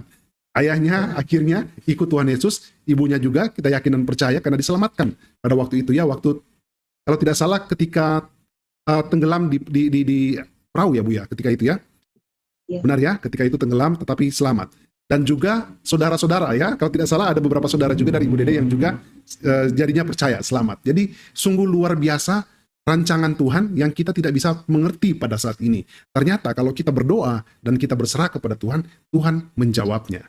Dan sekarang hubungannya dengan ayah dekat sebagai hubungan anak dengan orang tua. Kalau mungkin dulu ada batasan karena berbeda keyakinan, tetapi doa kita menembus batas ya, menembus batas apa yang menjadi pergumulan kita, apa yang mengekang hidup kita, doa kita melewati batas dan Tuhan menjawabnya tepat pada waktunya. Luar biasa Ibu ya. Ini pesan yang sangat penting, bukan kepada saja mereka yang baru bertobat mengikuti Tuhan Yesus, tetapi kepada kita semua yang memang sudah dari dulu mengikut. Apabila kita mengalami pergumulan, jangan kecewa dengan Tuhan, jangan tinggalkan Tuhan. Tapi yang kita harus lakukan adalah berdoa. Kewajiban kita adalah berdoa dan mengucap syukur. Agar supaya Tuhan bisa memperhatikan apa yang menjadi kerinduan hati kita. Apa yang menjadi pergumulan diri kita. Kalau kita tidak tahu membawa kemana pergumulan kita, tentu kita tidak akan mendapat jalan keluarnya. Baik, luar biasa Ibu ya. Ternyata Ibu mengambil satu tindakan yang tepat pada waktu itu. Ibu mendoakan orang tua Ibu sendiri agar supaya bisa juga diselamatkan. Luar biasa. Ya. Nah, mungkin satu pertanyaan lagi Bu ya. Setelah kita mendengar tadi, kalau tidak salah waktu itu saya juga mendengar, saya lupa ya, ada berapa dari adik apa kakak Ibu ya yang juga menerima Tuhan Yesus. Apakah betul itu Bu ya? Iya, halo? Iya. Ya, Ibu bisa dengar suara saya? Iya, tadi hilang. Iya, kalau tidak salah ada saudara juga, Ibu yang mengikuti, akhirnya percaya kepada Tuhan. Betul Bu ya? Iya. Iya. Kakak saya. Oh ya, kakak ya, betul. Kalau begitu apa yang saya dengar pada waktu itu benar-benar luar biasa ya. Saya sedikit mendengar kesaksian dari kakak juga, tapi lewat Pak Moni, bagaimana sampai bisa percaya kepada Tuhan. Nah, sekarang kalau boleh saya sedikit satu pertanyaan lagi Bu. Apa yang Ibu ingin sampaikan sebenarnya kepada, kan Ibu belajar nih Alkitab selama 2 tahun, ya kan? Ya, 2 tahun Ibu belajar Alkitab, tentu ada yang Ibu ingin sampaikan kepada mereka yang belum percaya kepada Tuhan. Ya, apa yang akan menjadi pesan Ibu khusus kepada mereka yang belum percaya dari apa yang Ibu belajar? Kan Ibu belajar berarti Ibu bisa membandingkan, atau mungkin Ibu bisa mendapat petunjuk ya, agar supaya ini menjadi bekal juga atau bisa menjadi petunjuk kepada mereka yang belum percaya. Ada yang Ibu mau bagikan Bu mengenai apa yang Ibu belajar selama 2 tahun? Khususnya mungkin bagi orang-orang yang belum mengenal Tuhan. Iya, betul. Kalau untuk orang-orang yang belum mengenal Tuhan, kan kita tahu ya kalau misalkan mereka juga punya keyakinannya masing-masing. Nah, untuk itu kan tidak bisa untuk kita memaksa atau kita menceritakan sesuatu yang memang menekan begitu. Tapi kalau untuk menyaksikan bagaimana kemurahan Tuhan dalam hidup saya, dan mereka itu mau dengar seperti itu. Dan saya pun mendengar apa yang mereka katakan untuk hal-hal yang memang menjadi pergumulan dalam hidupnya seperti itu. Nah, mungkin mereka berkata, kok bisa ya lebih ringan maksudnya dengan hal yang dilakukan oleh saya daripada yang ia sendiri kerjakan seperti itu. Kalau saya lebih ke sikap dan tindakan saya yang saya buat untuk mereka. Jadi nggak larinya langsung ke apa namanya, ke kayak seorang penginjil begitu kan. Kalau seorang penginjil kan langsung gitu ya, langsung menyatakan bahwa firman Allah seperti itu. Kalau saya lebih ke sikap saya, lebih ke tindakan saya yang bisa saya buat untuk mereka seperti itu. Nah, selebihnya ya saya berdoa kepada Tuhan, di mana saya juga rindu ya Tuhan untuk mereka mengenal Tuhan. Tuhan nyatakan kasih karunia kepada mereka sehingga pun mereka mendapatkan keselamatan daripada Tuhan Yesus. Itu. Jadi saya nggak bisa untuk menyatakan yang memang menekan begitu, kecuali memang orang tersebut ya yang misalkan yang saya layani gitu seperti di lapas, dia kan ada banyak orang yang sudah mengenal Tuhan, tetapi ketika melakukan hal yang jahat, lalu mereka menjadi seorang penjahat gitu. Nah, saya bisa untuk menekan istilahnya ya, menyatakan bahwa kamu tuh harus dengan kesungguhan hati kembali kepada Tuhan. Untuk itu saya bisa melakukan hal itu. Tapi kalau untuk yang belum mengenal Tuhan itu, saya tidak untuk secara langsung menyatakan itu. Paling yaitu tadi apa yang bisa saya kerjakan untuk mereka saya kerjakan, apa yang bisa untuk saya bantu buat mereka saya bantu, apa yang bisa saya dengar dari mereka saya dengar, dan begitu juga apa yang menjadi kesaksian dalam hidup saya, bagaimana Tuhan membantu saya, menolong saya, merawat saya, memelihara kehidupan saya nyatakan kepada mereka gitu, seperti itu.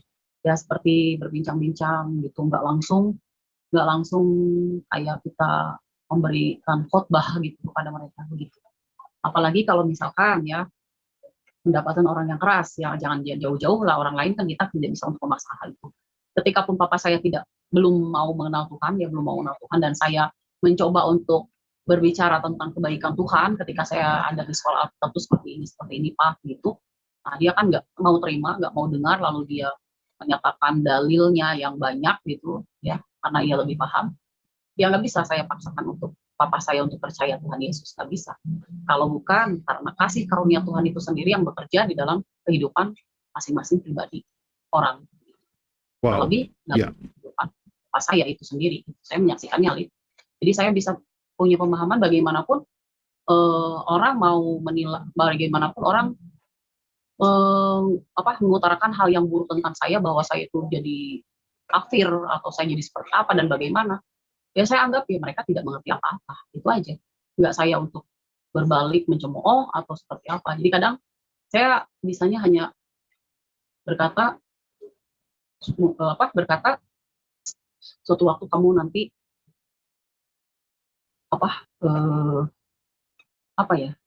bisa merasakan apa yang saya rasakan saat ini dengan keindahan ada di dalam Tuhan. Itu aja sih. Jadi nggak bisa kita memaksakan hal itu ya kepada orang lain, karena saya udah coba untuk melakukan hal itu kepada orang tua saya. Saya berani untuk melakukan hal itu karena saya pikir kan saya punya ini ya, punya apa itu namanya, bukan punya ilmu ya, mendapat sesuatu dari Tuhan gitu, seperti itu ya, punya bekal istilahnya, bukan punya ilmu, punya bekal untuk saya bisa menginjili tadinya ya, saya bisa menginjili papa saya gitu. Malah kan berbalik, jadi dianya yang lebih geram gitu, yang lebih geram gitu. Jadi lebih geram. Nah di situ kan sampai ya banyak dalil yang dia pakai untuk karena dia lebih paham lagi kan, karena papa saya kan sekolah pesantren kan, dulunya pesantren di Gontor kan, jadi ya terus dalam keibadahannya itu kan, dalam menjalankan ibadahnya kan memang itu juga betul-betul juga kuat juga gitu kan, seperti itu. Jadi ya itu gitu, gak bisa. Nah, tapi saya di situ bisa untuk memberanikan diri itu, saya mau mencoba gitu, bagaimana saya bisa untuk dalam firman Tuhan katakan semua menjadi muridku gitu. Apa iya gitu kan, saya bisa untuk semua gitu kan. Jadi saya coba untuk ke papa saya waktu itu. Yang ada ya lebih geram dianya pada saya gitu.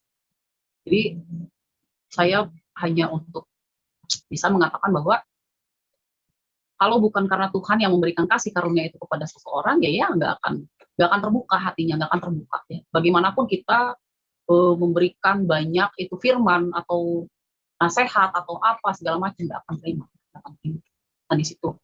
Jadi untuk sekarang ini dalam lingkungan yang ada ya di sekitar, di mana saya banyak berkomunikasi juga dengan orang-orang yang memang tidak seagama dengan saya, ya saya tidak melakukan hal itu.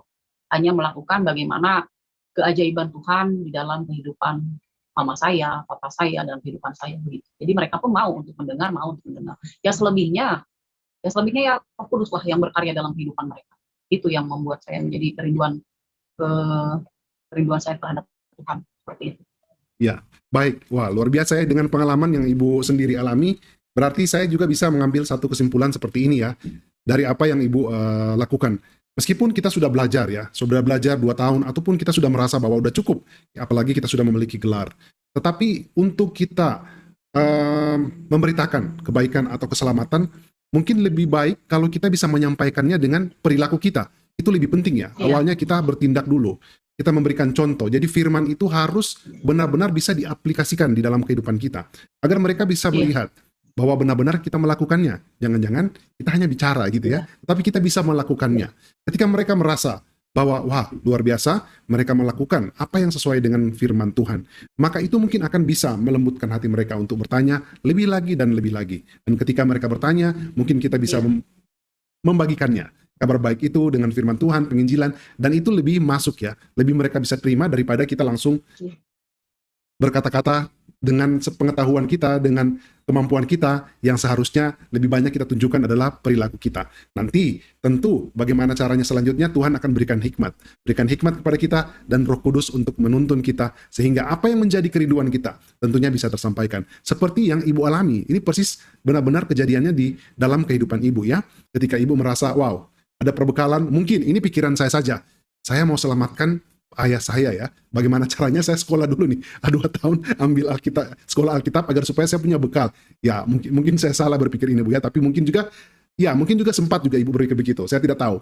Agar supaya saya punya bekal untuk menginjili papa saya. Tapi justru karena pengetahuan beliau lebih dari Ibu di keyakinan lama, maka itu menjadi satu tidak hal yang mudah ya, menjadi salah satu kontra justru. Tetapi cara Tuhan, cara yang unik, cara yang kita tidak pahami. Ketika Ibu mau ya melakukan itu, tapi ternyata belum saatnya, Ibu akhirnya berdoa. Serahkan kepada Tuhan. Naik banding ya, istilahnya Ibu naik banding kepada Tuhan dan berdoa. Dan luar biasa. Sekali Tuhan bertindak, turun tangan, langsung Bapak ya, Pak Mas Riono percaya kepada Tuhan. Tanpa perlu Ibu harus bicara banyak menginjili, tetapi Tuhan sendiri yang turun tangan. Nah, itu kita belajar pada malam hari ini agar supaya kita tidak bangga dengan pengetahuan kita, tidak bangga dengan apa yang kita sudah paham, tetapi kita harus mendahulukan hikmat Tuhan, Roh Kudus untuk memimpin agar supaya apa yang kita lakukan itu seturut dengan kehendak Bapa. Jadi menyelaraskan dulu. Jangan-jangan keinginan kita tidak sesuai dengan kehendak Tuhan. Itu menjadi hambatan. Jadi kita harus menyelaraskan dulu antara keinginan kita dengan keinginan Bapa di surga, agar supaya semuanya berjalan dengan baik. Baik, Ibu Dede Indrayani, luar biasa kesaksian pada malam hari ini. Kita benar-benar belajar dan diberkati. Nah, sebelum kita tutup dengan doa, sekali lagi, apa yang menjadi kerinduan di dalam hati Ibu yang Ibu ingin sampaikan kepada semua orang yang menyaksikan pada malam hari ini, dari apa yang Ibu saksikan, agar supaya mereka juga dikuatkan, mereka belajar, dan mereka juga bisa diberkati. Silakan Ibu, sebagai closing statement, silakan. Pesan bagi kita semua, ketika pun kita ada di dalam kesusahan, ada di dalam keterpurukan, baik itu hal apapun itu ya, karena kita manusia tentunya bermacam atau berbeda-beda apa yang menjadi pergumulan, apa yang menjadi kebutuhan, apa yang menjadi keinginan ya, keinginan kita masing-masing itu berbeda semuanya. Nah di situ adapun hal yang memang belum Tuhan jawab atau seperti apa dan bagaimana, kita harus tetap berpegang teguh kepada keyakinan kita ya, berpegang tetap pada keselamatan itu yang utama. Untuk hal-hal yang lainnya untuk hal-hal yang lainnya itu pasti ketika kita berpegang kepada keselamatan itu yang menjadi tujuan dalam hidup kita, tentu hal-hal yang lainnya itu tidak menjadi prioritas utama dalam hidup kita gitu ya. Pastikan ketika kita ada di dalam Tuhan, kita tidak sendiri. Pasti ketika kita ada di dalam Tuhan, kalaupun dalam kehidupan kita susah atau bagaimana, itu pasti ada jalan keluar. Seperti itu. Yang saya mau sampaikan itu ya mungkin itu, terlebih kita berfokus kepada keselamatan terutama jiwa kita, gitu ya. Keselamatan terutama pada jiwa kita. Kalau untuk keperluan-keperluan yang lainnya, ketika kita masih ada dan kita hidup di dalam Tuhan, itu tidak perlu cemas, tidak perlu khawatir. Adapun memang khawatir ya, namanya kita manusia, tetapi jangan berlebihan. Adapun kecemasan juga memang, tapi jangan berlebihan ya. Hal-hal yang wajar-wajar saja ya. Kita berserah kepada Tuhan bukan berarti untuk menyerah dalam keadaan seperti itu. Karena saya pernah mengalami sesuatu hal-hal yang memang mungkin orang belum alami. Nah, itulah yang menjadi kesaksian saya. Semoga semuanya menjadi penguat iman percaya kita pada Tuhan Yesus, di mana orang yang mengalami hal demikian pun Tuhan tolong. Ketika pun kita mengalami hal yang demikian juga pasti kita ditolong oleh Tuhan Yesus seperti itu. Jangan sampai kita tidak mengalami perjumpaan pribadi dengan Tuhan, hanya mendengar kata orang, hanya mendengar kuasa Tuhan itu dari orang lain, hanya dengar bahwa Tuhan itu ajaib itu dari orang lain. Kita harus bisa merasakan hal itu terjadi terhadap pribadi kita masing-masing. Ya. Mungkin kan berbeda untuk Tuhan itu benar-benar menyatakannya, itu kan berbeda. Setiap manusia itu pasti berbeda, dan pergumulannya juga berbeda. Kita harus memahami hal itu. Pasti bukan mudah-mudahan ya, pasti Tuhan tolong, itu aja sih. Dan berpeganglah teguh kepada keyakinan kita yang ada, tertuju kepada keselamatan tentunya ya, tertuju kepada keselamatan. Hal-hal yang lainnya, jika kita berfokus kepada keselamatan itu sendiri, yang lainnya tidak menjadi hambatan sebenarnya. Kalau misalkan keadaan pun tidak membaik ya, Itu mungkin yang bisa saya sampaikan. Ya. Terima kasih. Ya. Betul Ibu ya, jadi fokusnya kepada keselamatan. Yang kita cari dulu adalah keselamatan, maka yang lain-lain itu tidak perlu terlalu kita khawatir, cemas ya, karena serahkan kepada Tuhan. Kita cukup apa yang kita mau kerjakan, apa yang menjadi perintah Tuhan, apa yang menjadi kewajiban kita, tentu kita kerjakan. Tetapi fokus utama kita adalah keselamatan. Dan yang lain-lain tentunya biarlah berjalan, jangan juga cemas dan khawatir berlebihan. Baik, ya, Ibu Ade terima kasih ya atas waktunya dan kesempatan pada malam hari ini. Sekali lagi Ibu Ade terima kasih atas waktunya. Salam buat keluarga, salam juga buat Bapak. Tuhan Yesus memberkati kita semua. Shalom, bye-bye. Ya, terima kasih Bu ya sekali lagi. Halo ya, baik Bapak Ibu, sahabat-sahabat sama channel. Itulah kesaksian yang boleh kita saksikan. Sungguh luar biasa, semoga dapat memberkati Bapak Ibu dan sahabat-sahabat sama channel. Seperti biasanya kita akan membaca dan merenung kebenaran firman Tuhan. Namun untuk kebenaran firman Tuhan kali ini kita akan membaca di dalam Yohanes pasal 1 ayat yang ke-1 dan seterusnya. Saya ingin kita belajar tentang firman yang telah menjadi manusia, Yesus yang adalah firman Allah itu sendiri. Kita akan baca bersama-sama Yohanes pasal 1 ayat 1 dan seterusnya. Topik yang diberikan adalah firman yang telah menjadi manusia. Pada mulanya Allah berfirman, firman itu bersama-sama dengan Allah, dan firman itu adalah Allah. Ia pada mulanya bersama-sama dengan Allah. Segala sesuatu dijadikan oleh Dia. Tanpa Dia tidak ada satupun yang telah jadi dari segala yang telah dijadikan. Dalam Dia ada kehidupan, dan hidup itu adalah terang manusia. Terang itu bercahaya di dalam kegelapan, dan kegelapan itu tidak menguasainya. Datanglah seorang yang diutus Allah, namanya Yohanes. Ia datang sebagai saksi untuk memberi kesaksian tentang terang itu, supaya oleh dia semua orang menjadi percaya. Ia bukan terang itu, tetapi ia harus memberi kesaksian tentang terang itu. Terang yang sesungguhnya yang menerangi setiap orang sedang datang ke dalam dunia. Ayat yang ke-10. Ia telah ada di dalam dunia dan dunia dijadikan olehnya, tetapi dunia tidak mengenalnya. Ia datang kepada milik kepunyaannya, tetapi orang-orang kepunyaannya itu tidak menerimanya. Tetapi semua orang yang menerimanya diberinya kuasa supaya menjadi anak-anak Allah, yaitu mereka yang percaya dalam namanya. Orang-orang yang diperanakkan bukan dari darah atau dari daging, bukan pula secara jasmani oleh keinginan seorang laki-laki, melainkan dari Allah. Firman itu telah menjadi manusia dan diam di antara kita, dan kita telah melihat kemuliaannya, yaitu kemuliaan yang diberikan kepadanya sebagai anak tunggal Bapa, penuh kasih karunia dan kebenaran. Yohanes memberi kesaksian tentang dia dan berseru, katanya, inilah dia yang kumaksudkan ketika aku berkata, kemudian daripadaku aku datang dia yang telah mendahului aku, sebab ia telah ada sebelum aku. Karena dari kepenuhannya kita semua telah menerima kasih karunia demi kasih karunia. Sebab hukum Taurat diberikan oleh Musa, tetapi kasih karunia dan kebenaran datang oleh Yesus Kristus. Tidak seorang pun yang pernah melihat Allah, tetapi anak tunggal Allah yang ada di pangkuan Bapa, dialah yang menyatakannya. Wow, jelas ya. Kita bisa baca bahwa firman telah menjadi manusia. Nah, jadi Bapak Ibu Saudara yang dikasihi oleh Tuhan, tujuan dan maksud utama dari pasal ini adalah untuk meneguhkan iman kita kepada Kristus sebagai anak Allah yang kekal dan sebagai Mesias serta juru selamat yang benar bagi dunia, agar kita menerimanya, bergantung kepadanya sebagai nabi, imam, dan raja kita, serta menyerahkan diri kita untuk diatur, diajar, dan diselamatkan olehnya. Untuk memenuhi tujuan inilah kita melihat di sini bahwa Yohanes memberikan kesaksian yang diberikan tentang dia oleh penulis Injil ini sendiri sesuai dengan ilham yang didapatkan. Bahwa pada awal ia dengan indah memaparkan apa yang hendak dibuktikan dalam kitab secara keseluruhan. Dari pasal ayat yang ke-1 sampai ke-5, ayat yang ke-10 sampai ke-14, dan 16 sampai 18. Satu yang dia mau sampaikan, bahwa Yesus adalah Tuhan. Dia adalah terang keselamatan itu.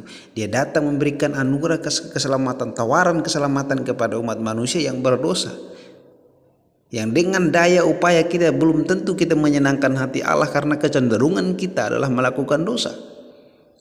Sehingga Allah memberikan suatu anugerah kepada kita dengan jalan perdamaian di dalam Kristus, melalui kematian, melalui penyalipan, kematian, dan kebangkitan. Dia memberikan perdamaian dengan Allah. Dia memberikan kita sukacita. Dia menebus kita. Dia menanggung segala beban kita. Maka firman Tuhan katakan apa? Akulah kebenaran. Dialah kebenaran itu. Makanya Tuhan katakan bahwa apa? Datanglah kepadaku semua yang letih lesu dan beban berat, maka dia akan memberikan kelegaan kepada kita. Kita manusia yang beban berat. Kenapa? Kita manusia yang berdosa. Kita harus mencari yang penolong untuk membawa kita kepada keselamatan. Yaitu tidak dalam anugerahlah kita memperoleh keselamatan. Dia yang akan menolong, Yesus Kristus yang akan menolong kita kepada keselamatan yang kekal. Dia adalah jalan keselamatan itu. Firman Tuhan katakan, dia mengatakan, akulah jalan kebenaran dan hidup. Tidak ada seorang pun yang sampai kepada Bapa kalau tidak melalui aku. Itu hanya keluar dari mulut Tuhan Yesus. Dan dia mengatakan bahwa apa? Akulah kebangkitan itu. Barang siapa yang percaya kepada dia, sekalipun dia sudah mati, dia tetap hidup. Bukan hanya hidup, hidup selama-lamanya. Itulah Tuhan kita Yesus Kristus. Dia memberikan suatu anugerah, tawaran Injil keselamatan, kabar baik kepada setiap kita.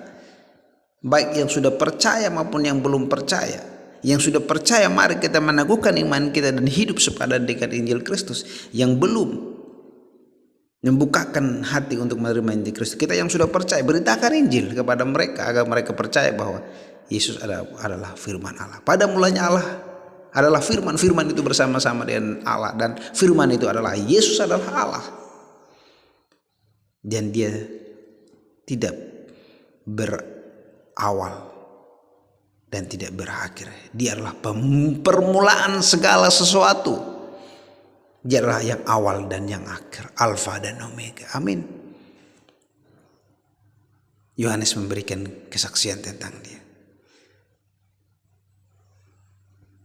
bahwa dia diutus untuk datang mengabarkan terang Kristus akan datang. Jadi bertobatlah dan percaya kepada terang Kristus. Kita akan memperoleh keselamatan yang kekal.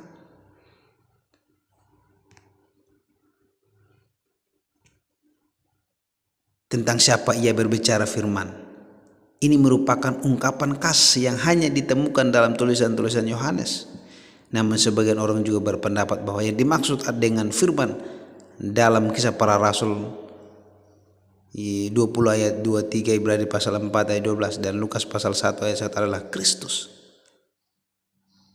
yaitu terjemahan Targum disertai tafsiran atas suatu bagian perjanjian lama dalam bahasa Arab sangat sering menyebut Mesias dengan memrah firman Yehovah. Dan ketika mereka berbicara tentang banyak hal dalam perjanjian lama, mereka selalu menyamakan apa yang diperbuat Tuhan dengan apa yang diperbuat oleh firman Tuhan. Bahkan orang Yahudi dari kalangan rakyat jelata diajar bahwa firman Allah itu sama dengan Allah. Penulis Injil ini dalam bagian penutup perkataannya dalam ayat 18 dengan jelas memberitahukan kepada kita mengapa ia menyebut ya Kristus firman, karena anak tunggal Allah yang ada pada pangkuan Bapa, dialah yang menyatakannya. Firman mempunyai pengertian ganda, logos endiat hetos, firman yang dipikirkan, dan logos prohorikos, firman yang diucapkan, logos ho eso, dan ho ex ho, ratio dan oratio, pikiran dan ucapan. Ada firman yang dipikirkan, yang dihasilkan buah pikiran, yang merupakan hasil pemikiran yang pertama dan satu-satunya yang hanya langsung dibuahkan oleh jiwa. Jiwa melakukan segala kegiatan dengan pikiran. Dan pikiran itu menyatu dengan jiwa.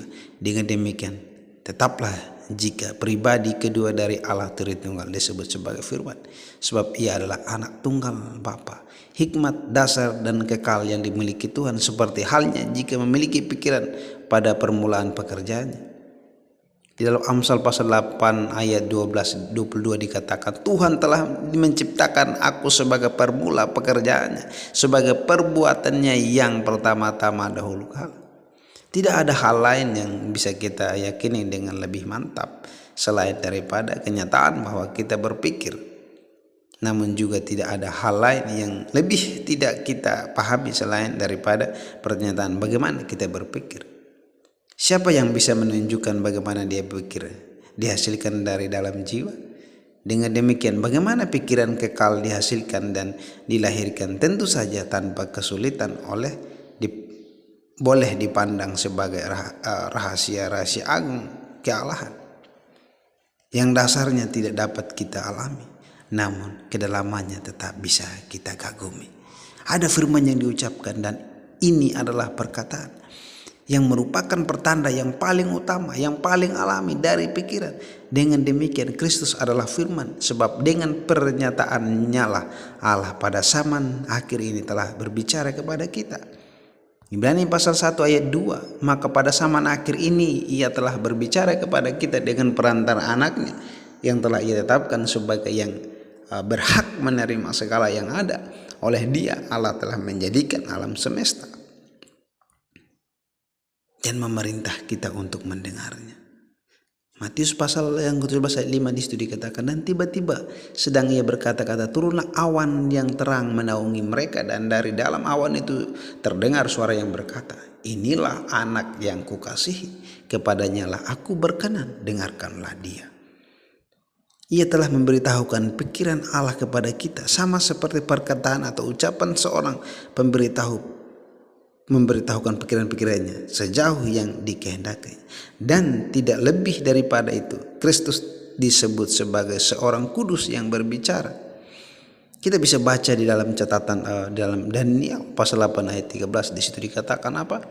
Kemudian kedengaranlah seorang kudus berbicara, dan seorang kudus lain berkata kepada yang lain, kepada yang berbicara itu, sampai berapa lama berlaku penglihatannya, yakni korban sehari-hari dan kefasikan yang membinasakan, tempat kudus yang diserahkan, dan bala tentara yang diinjak-injak.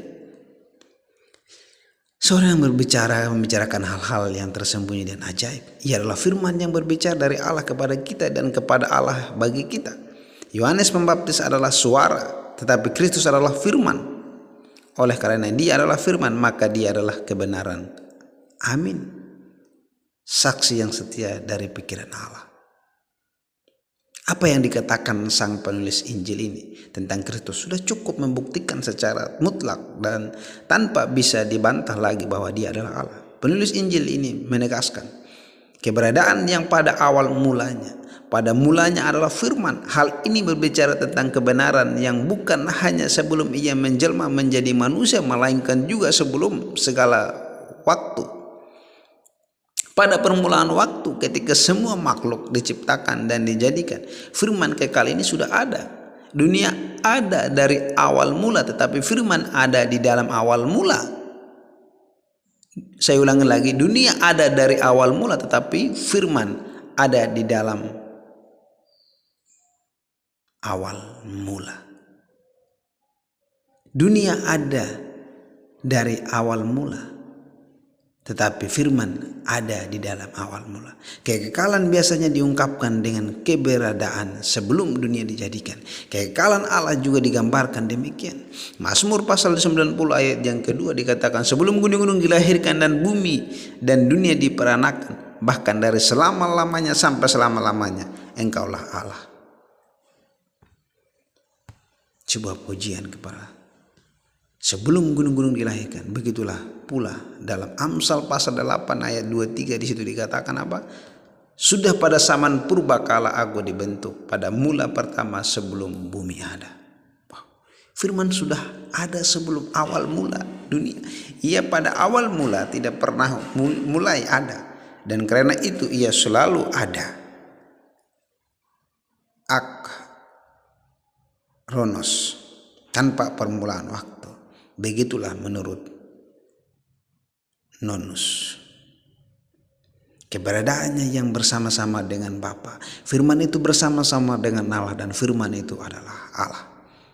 Janganlah ada orang yang berkata bahwa ketika kita mengundang mereka kepada Kristus, kita menjauhkan mereka dari Allah, sebagai Kristus bersama-sama dengan Allah dan ia adalah Allah. Hal ini diulangi lagi dalam ayat yang kedua. Ia yang kita percayai dan beritakan pada mulanya bersama-sama dengan Allah, yaitu bahwa ia bersama-sama dengan Allah sejak dari kekekalan. Pada mulanya dunia berasal dari Allah, sebab dunia diciptakan olehnya, tetapi firman berada bersama-sama dengan Allah senantiasa bersamanya. Firman itu bersama-sama dengan Allah dalam hal hakikat dan substansi, sifat yang hakiki, sebab firman itu adalah Allah. Ia merupakan suatu pribadi atau substansi tersendiri, sebab ia bersama-sama dengan Allah. Namun demikian, dalam hal substansi atau sifat hakiki, ia sama dengan Allah, sebab ia adalah Allah. Ibrani pasal 1 ayat yang ketiga, ia adalah cahaya kemuliaan Allah dan gambar wujud Allah, dan menopang segala yang dengan firman-Nya, yang ada dengan firman-Nya, yang penuh kekuasaan. Dan setelah ia selesai mengadakan penyucian dosa, ia duduk di sebelah kanan yang maha besar di tempat yang maha tinggi. Dalam hal kepuasan dan kebahagiaan, ada kemuliaan dan kebahagiaan yang dimiliki Kristus bersama-sama dengan Allah sebelum dunia ada. Ayat yang ke-17 ayat yang pasal yang ke-5. Oleh sebab itu, Yohanes pasal 17 ayat yang ke-5. Oleh sebab itu, ya Bapa, permuliakanlah aku padamu sendiri dengan kemuliaan yang kumiliki di hadiratmu sebelum dunia ada. Wow. Sang anak menikmati kebahagiaannya dengan sempurna di pangkuan bapaknya, dan ia menjadi kesukaan bapaknya, anak kesayangannya. Firman Tuhan katakan, aku ada sertanya sebagai anak kesayangan. Setiap hari aku menjadi kesenangannya dan senantiasa bermain-main di hadapannya. Dalam hal kebijaksanaan dan rancangan rahasia penebusan manusia yang dilaksanakan oleh firman yang menjelma, ini tersembunyi di dalam Allah sebelum segala sesuatu diciptakan. Efesus pasal 3 ayat yang ke-9 dikatakan, dan untuk menyatakan apa isinya tugas penyelenggaraan rahasia yang telah berabad-abad tersembunyi dalam Allah yang menciptakan segala sesuatu. Ia yang membawa kita kepada Allah. Ia sendiri sudah bersama-sama dengan Allah sejak dari kekekalan, sehingga dia yang bisa membawa kita kepada Allah karena dia bersama-sama dengan Allah. Dan dia tahu ke sana, saudara. Dengan demikian, perkara agung mengenai pendamaian manusia dengan Allah ini dilaksanakan atas mufakat antara Bapa dan Anak sejak dari kekekalan. Dan di dalamnya mereka memahami suatu sama lain dengan sempurna. Ia ada sertanya sebagai anak kesayangan untuk melaksanakan tugas ini. Ia bersama-sama dengan Allah dan oleh karena itu ia dikatakan lahir dari Bapa. Sekarang kita melihat ayat yang ketiga, tugasnya dalam penciptaan dunia. Di sini hal tersebut kita mesti lihat. Yang pertama dinyatakan dengan tegas, segala sesuatu dijadikan oleh Dia. Ia bersama-sama dengan Allah, tidak hanya bersama-sama dengan Dia sehingga ia mengenal kebijaksanaan ilahi sejak dari kekekalan, tapi juga turut berperan dalam pekerjaan-pekerjaan ilahi pada permulaan waktu. Aku ada sertanya, Amsal pasal 38 ayat 30 yang tadi kita baca. Mazmur pasal yang 33 ayat 6, Allah menciptakan dunia dengan firman-Nya. Oleh firman Tuhan langit telah dijadikan, oleh nafas dari mulutnya segala tentaranya. Dan Kristus adalah firman itu. Oleh dialah bukan sebagai alat yang lebih rendah, melainkan sebagai rekan pelaku yang sederajat. Allah menjadikan alam semesta dan bukan seperti tukang yang memotong kayu dengan kapaknya, melainkan seperti tubuh yang melihat dengan matanya. Hal yang sebaliknya disangkal, tanpa Dia tidak ada satupun yang telah terjadi dari segala sesuatu yang telah dijadikan. Mulai dari malaikat yang paling tinggi sampai pada cacing yang paling hina, Allah Bapa tidak melakukan hal apapun tanpa Dia dalam pekerjaan penciptaan ini, tanpa firman. Sekarang kita perhatikan, hal ini membuktikan bahwa Ia adalah Allah, sebab Ia yang membangun segala sesuatu, Ialah Allah. Allah Israel seringkali membuktikan dirinya sebagai Allah dengan mengatakan hal ini, bahwa Ia menjadikan segala sesuatu. Hal ini membuktikan keagungan agama Kristen, bahwa penciptaan dan pendirian agama tersebut adalah Dia yang sama yang merupakan pencipta dan pendiri dunia. Pastilah betapa unggulnya segala ajaran dan ketetapan agama tersebut. Karena apa? Semuanya berasal dari Dia yang merupakan sumber dari segala keagungan. Ketika kita menyembah Kristus, kita menyembah Dia yang kepadanya bapak-bapak leluhur orang Yahudi memberikan permohonan sebagai pencipta dunia, dan yang kepadanya semua makhluk ciptaan bergantung kepadanya. Hal ini menunjukkan betapa Dia sangat memenuhi syarat untuk melaksanakan pekerjaan penembusan dan keselamatan kita. Pertolongan bagi kita itulah diserahkan kepada Dia yang sesungguhnya berkuasa. Sebab pertolongan itu diserahkan kepada Dia yang menjadikan segala sesuatu. Dia yang ditujukan sebagai pembawa kebahagiaan kita adalah juga pencipta keberadaan kita. Asal mula hidup dan terang yang ada dalam dirinya, dalam Dia ada hidup. Hal ini lebih jauh membuktikan bahwa Dia adalah Allah, dan bahwa di dalam segala hal Ia memenuhi syarat untuk melakukan tugasnya. Sebab Ia mempunyai hidup dalam dirinya sendiri. Ia bukan hanya Allah yang benar, melainkan juga Allah yang hidup, Allah yang adalah hidup. Ia bersumpah demi dirinya sendiri ketika Ia berkata, demi Aku yang hidup. Segala makhluk mempunyai hidup mereka di dalam Dia. Bukan hanya semua bahan ciptaan dibuat olehnya, melainkan juga semua hidup yang ada di dalam makhluk ciptaan berasal darinya dan ditopang olehnya. Firman Allah yang menghasilkan makhluk hidup yang berkeriapan. Di dalam Kejadian kita melihat bahwa pada mulanya Allah berfirman dan seterusnya. Dialah firman yang dengannya manusia hidup lebih daripada roti. Matius pasal 4 ayat yang ke-4 dikatakan, tapi Yesus menjawab, ada tertulis, manusia hidup bukan dari segala roti, dari roti saja, tetapi dari setiap firman yang keluar dari mulut Allah. Kalau kita melihat dalam Kejadian, ya, kita lihat bahwa dan juga tidak dilayani oleh tangan manusia, oleh seolah-olah ia kekurangan apa-apa, karena dialah yang memberikan hidup dan nafas dan segala sesuatu kepada semua orang.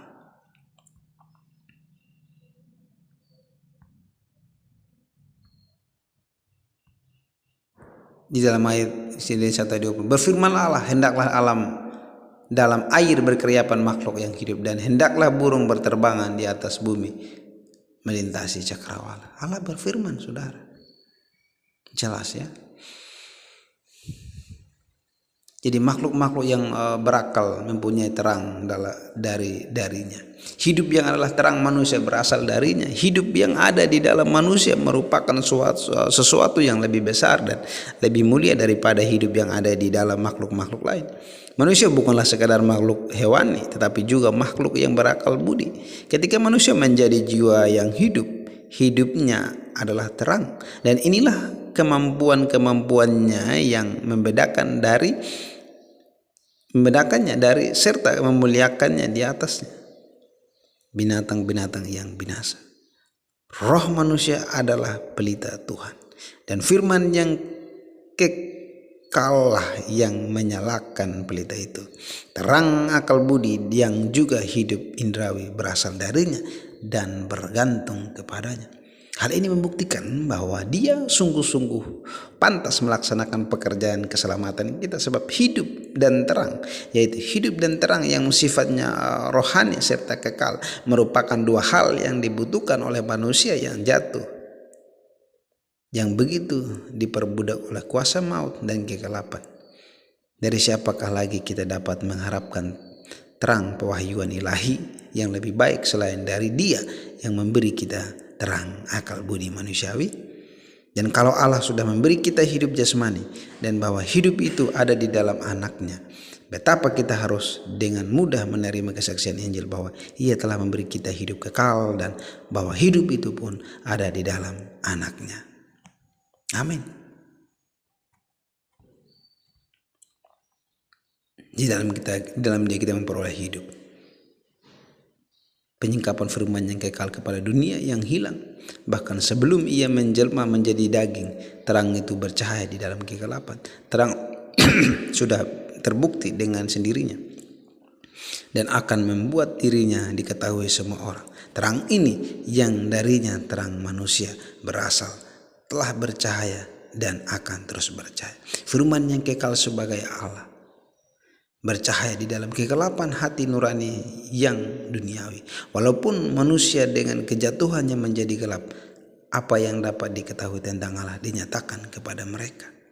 Roma pasal yang ke-1 ayat 19-20. Karena apa yang dapat mereka ketahui tentang Allah nyata bagi mereka, sebab telah menyatakan kepada mereka. Sebab apa yang tidak nampak daripadanya, yaitu kekuatannya yang kekal dan keilahiannya, dapat nampak kepada pikiran dari karyanya sejak dunia diciptakannya, sehingga mereka tidak dapat berdalih.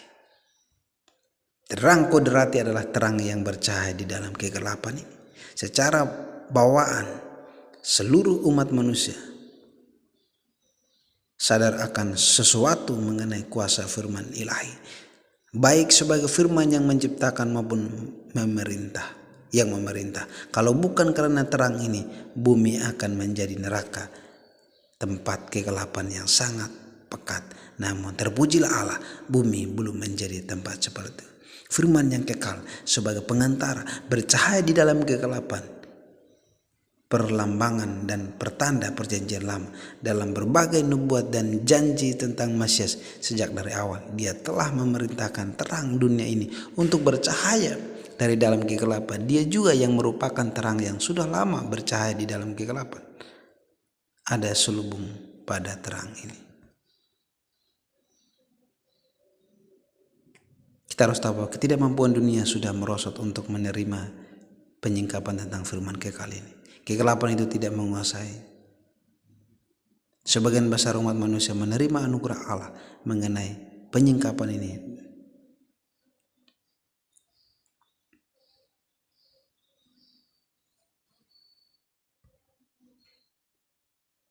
Dunia, umat manusia tidak memahami terang kodrati yang ada dalam akal budi mereka. Karena itu pikiran mereka tentang Allah yang kekal dan firman yang kekal. Itu belum ada, saudara.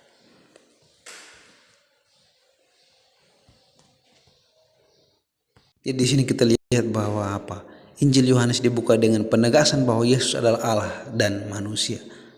Rasul Yohanes mempergunakan istilah logos, firman, guna mengungkapkan keberadaan dan kehadiran Yesus di luar ruang dan waktu.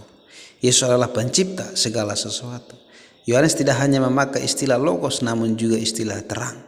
Kata terang yang dipakai Yohanes dikaitkan dengan keberadaan dan kehadiran Yesus di dalam ruang dan waktu. Yesus bukan hanya pencipta tetapi juga penyelamat. Tanpa Yesus manusia akan hidup dalam kegelapan.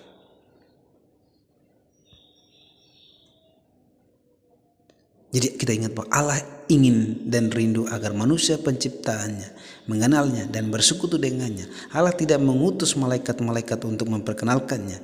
Ia justru mengutus manusia-manusia berdosa. Setiap manusia yang telah mengenalnya diutusnya menjadi saksinya. Apakah tujuan memperkenalkan tujuan hidup kita? Dan itu yang dialami oleh murtadin, saudara. Ada suatu suara yang datang kepadanya dan mempertanyakan tujuan hidup. Mati kamu mau bawa apa? Tentu saja mati mau kemana? Dan apa yang kamu bawa? Dan pertanyaan itu yang teringyang-ingyang di dalam pikirannya. Dan akhirnya dia mencari Tuhan Yesus, saudara.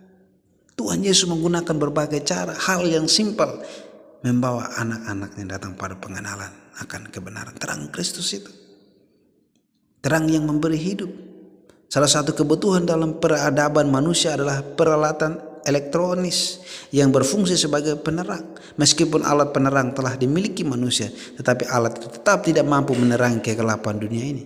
Oleh karena itu Allah berinisiatif untuk mengirimkan terang sejati yang menerangi hati dan memberi hidup bagi manusia, yaitu Yesus Kristus. Tuhan Yesus adalah terang sejati tersebut. Karena apa? Pertama, dia adalah firman yang kekal. Pernyataan pembuka Injil Yohanes pada 2 ayat pertama sangat penting dalam menegaskan keilahian Kristus. Pada mulanya ada firman. Frasa ini menegaskan kekekalan firman. Firman itu ada bersama-sama dengan Allah dan firman itu adalah Allah. Berarti firman itu berada pribadi dari Allah Bapa, tetapi firman itu adalah Allah. Kedua, firman yang kekal itu terlibat dalam karya pencipta Allah. Jadi di sini kita melihat bahwa kedua firman yang kekal itu terlibat di dalam penciptaan Allah Bapa. Melalui firman Allah Bapa menjadikan segala sesuatu yang ada, dan dengan firman Allah Bapa memelihara segala sesuatu yang dijadikannya. Ketiga, firman yang menciptakan itu menjadi sumber hidup yang memberi terang. Itu sebabnya kehidupan berasal dari firman.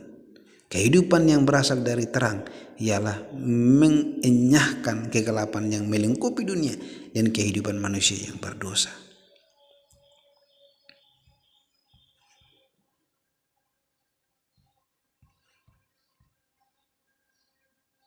Mari kita berdoa. Terima kasih untuk terang yang telah Engkau ciptakan. Oleh terang-Mu itu kami dapat hidup dan beroleh hidup. Tuhan, biarkanlah Engkau sendiri juga yang menjadi terang dalam hidup kami. Amin. Buat firman Tuhan.